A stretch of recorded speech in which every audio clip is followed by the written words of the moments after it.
Hi there, welcome to the YouTube channel. So, this week we've got quite a few decks to get through, hopefully, over the next 2 weeks. Obviously, pre-releases, we're now looking at November for the next set, which is the Lost Caverns of Ixalan, I believe it is.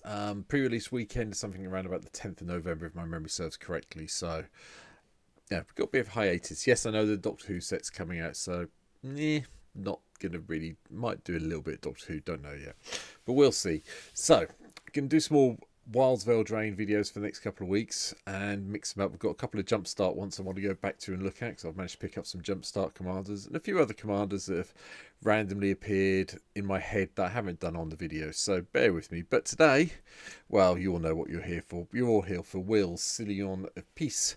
Did his sister last week, Rowan, Scion of War, but this time it's a Scion of Peace. I do like the symmetry of these two cards, by the way, I have to say. They both cost 3 mana. Will's obviously 1 white and blue, and is a 2/4 with Vigilance.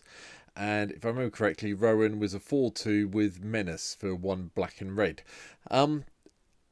That's cool. Cover that. It's not bad. 2/4 Vigilance. Yeah, that's right. And difference is, instead of life lost like we had on Rowan, it's life gained for Will.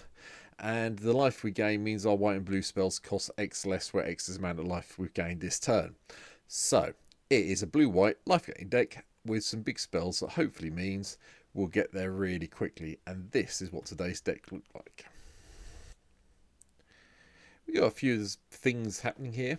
Firstly, start with the lands like I always do. White and blue lands all the way through. Hallowed Fountain, Glacial Fortress, Fortified Beachhead, etc. Broker's Hideouts here, just to go and search out some of our islands and plains. We have some of each. Slightly more plains than islands because we have more white than blue in the deck. Mainly because there's more life gain in white, so, you know, it makes sense. We've got Reliquary Tower here, Temple of the False God, the other lands. I haven't included any sack lands. I haven't included any of the original blue land, original land, which was Tundra. My brain is working. That's not because I don't have any, basically. But there's none of the sack lands in here, so I tried to keep it down a little bit more. We do have some significant ramp though, apart from the Talisman and Tantalite, the ramp side of things that I include. I've also included Mana Crypt and Mana Vault in the deck. A lot of the spells we want to be playing are quite high costed, so we need to have that mana available. Yes, hopefully we'll be gaining life to make them cheaper, but if we aren't and things are going pear-shaped, we need to still be able to cast our spells, hence why the Crypt and the Vault are here. Alongside Sol Ring, Arcane Signet, Marble Diamond, Sky Diamond, that's why we have them here. So bear that in mind as we go through the deck. So, how are we going to do this? Well, usually white is about gaining life. And the easy way to gain life is with things like Cleric Class, with Lunarch, Veteran, or Luminous Phantom, depending which side we've had to do, if we had to disturb it. Serra Ascendants here. I still have issues with having Serra Ascendant in Commander, I have to say, because it's a 1 mana 6/6 with flying and lifelink. But in this deck, yeah, okay, I'm happy with it. Soul Warden, Soul Mender, Soul's Attendant are all here. Everything gains us life as we go along. Travelling Minster is also here, just maybe pump a creature, but it does tap to gain a life. Yes, it's sorcery speed only. Elixir of Immortality serves double purpose, shuffling our graveyard back into our library and gaining us 5 life, which means, Elixir, pay 2, everything costs 5 less. Not bad. We do need to take advantage of it though. So Griffin Air is one way of taking advantage of all the life we're going to be gaining. Gives us some 2/2s as we cast things and gain the life, hopefully. Cyclonic Rift helps us control the board. Counter Spell and Mana Drain gives us a bit more control and get rid of things we don't want to see.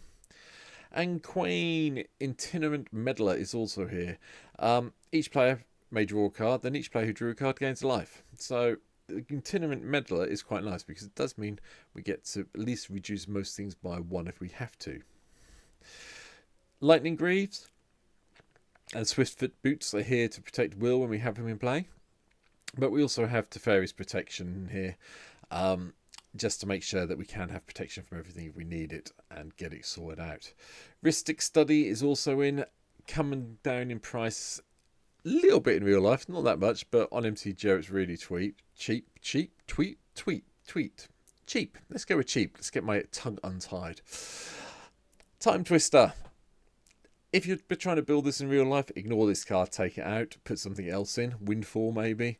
On MTGO, it's cheap enough to play, and since most of my decks are played on MTGO nowadays, I've included Timetwister, but feel free to take it out. It takes the price of the deck right down if you're looking at the price on the link down below in the description. Chroma's Wheels here, another way of giving a little bit of win at the end or gaining some life if we need to, so that's pretty cool. Rock's Faith Mender, if we gain life, we gain twice that much life instead. It's really nice with Will. Wall of Reverence, we gain life. You may gain life equal to the power of target creature you control. At the worst case scenario, it's 4 mana to gain a life every turn. Hopefully, it won't be. Yeah, hopefully it'll be at least 2. Aetherflux Reservoir is one of our win conditions in the deck. Hopefully we're going to be gaining a lot of life, which means we can pay the 50 life quite easily. Plus the fact that as we cast the spells, we gain the life. If we could do a few of this and then tap Willed, so cut the value of our cards down, the casting cost of our cards down by 2, 3 or 4, we're going to be a lot further along with this. Hedron Archive just gives a little bit of ramp and card draw if we need it. Well of Lost Souls, whenever you gain life you may pay X, where X is the less than or equal to the amount of life you gained if you do draw X cards. So nice little way of drawing extra cards if we need to. Just remember something I learnt the hard way when I was playing Rowan. Will only reduces the cost of blue and white spells. Can't find a really clever way of making artifacts blue or white at the moment, so you've got to pay full cost for these as we go through them. Boom Reflection, if you gain life, gain twice that much life instead. Gwaine, Greatest of the Eagles. Whenever it attacks target creature that gains flying, target attacking creature gains flying until the end of turn.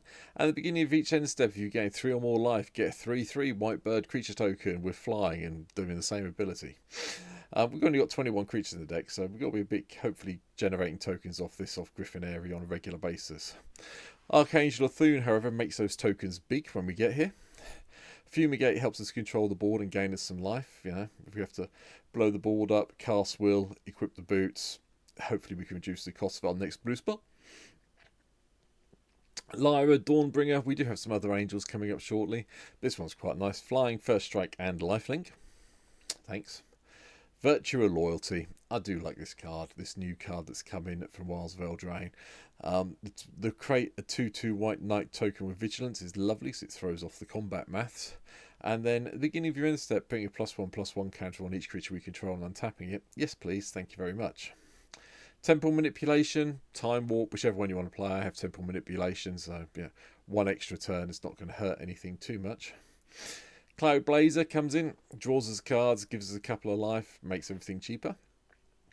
Amaret's Archive, Hamrat's Archive, sorry. If you gain life, gain twice that much life instead. If you draw a card, except the first one, you draw 2. So yeah, this comes into play with this already in play. That's 4 life, 4 cards. Thank you. And Venser's Journal. If you have no maximum hand size, and at the beginning of your upkeep you gain 1 life for each card in your hand, you automatically get a cost reduction on your spells.